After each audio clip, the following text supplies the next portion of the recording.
All right, Justin Rose with 2 under 68. Justin, good playing out there. Can you talk us through your round today?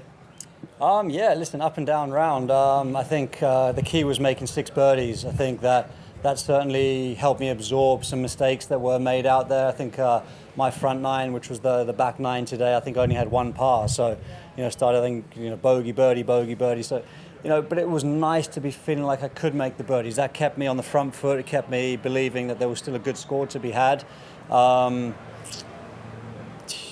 Didn't quite hit it in the fairway as often as I'd have liked to really feel like I was in total control out there, but it was a good hard-working day, and kind of limited the mistakes. A very early 3-putt in the first hole could have set the tone the wrong way, but bounced back really nicely, hitting it close to on the par 3 next hole just to balance the books and feel like it got my round going. So that was a nice quick momentum shift early in my round, and I felt like that sort of set the tone.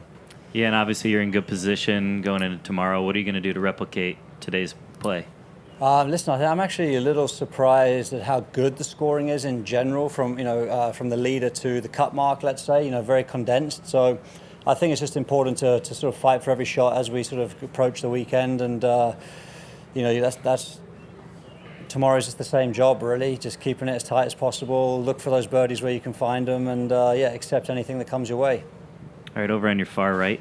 Just how difficult was it with the wind, and did it stick with you? Yeah, listen, it was difficult with the wind. I think it was kind of that wind speed that was just about playable, 15 mile an hour, and it was strong enough where it was probably in a constant direction.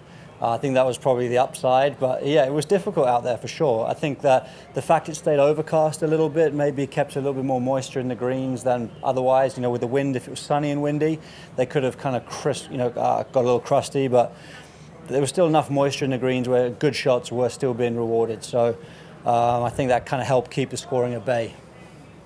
I just wanted to ask you about the celebration there on 17 after that putt. Was there a Justin Leonard vibe there, or was that just a coincidence? 100% Justin Leonard vibe. I was reading the putt, and I was like, this is the putt Justin Leonard had.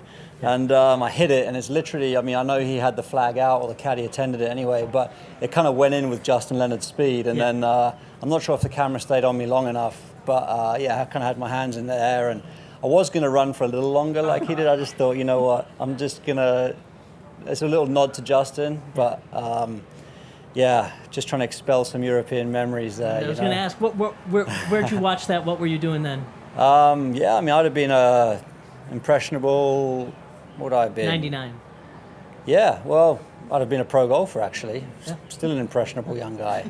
But I'd have just turned pro. I don't know where I'd have watched it, to be honest with you, but we've all seen the replays enough to kind of get a good feel for that event. Thanks, Justin. All right, cool.